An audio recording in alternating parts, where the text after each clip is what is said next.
হাদিস নয়, প্রথম পরিচয় জামাত ইসলাম নয়, প্রথম পরিচয় বিএনপি নয়, প্রথম পরিচয় আওয়ামী লীগ নয়, প্রথম পরিচয় চরমনায় নয়, প্রথম পরিচয় কওমিয়া নয়, প্রথম পরিচয় আলিয়া নয়। আমার প্রথম পরিচয় আমি মুসলমান ঘরের সন্তান। আমরা আজকে বিএনপি বুঝি না, জামাত বুঝি না। আমরা যা বলবো কোন দলের জন্য নয়, একমাত্র আল্লাহর কোরআন থেকে আজকে কথা হবে। দেখা যাক আপনারা রাজি আছেন নাকি, বলেন সবাই রাজি আছে? মাশাআল্লাহ। আমরা কোনো কথা বাড়াবো না, সোজা আমরা মূল আলোচনার বিষয়ে ফিরে যাব। কাদের কাদের বউ আছে তারা একটু হাত তোলেন। বউ আছে?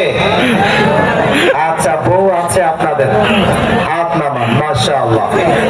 এবার কপাল পোড়া যারা, হতভাগা যারা, সিঙ্গেল না, হাত তোলো সবাই। আপনাদের কারো বউ নাই?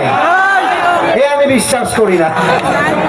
আমি দোয়া করে দেই, আল্লাহ সব সিঙ্গেলদের ঘরে ঘরে তুমি দিনদার বউ দিয়ে দাও।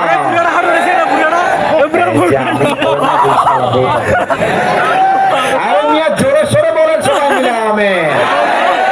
আমি মাঝে মাঝে বলি, শীতকালে যার বাড়িতে বউ নাই তার বাড়িতে কিছুই নাই।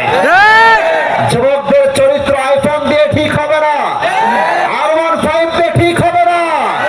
যুবকদের চরিত্র ঠিক করতে ঘরে ঘরে বউ দরকার।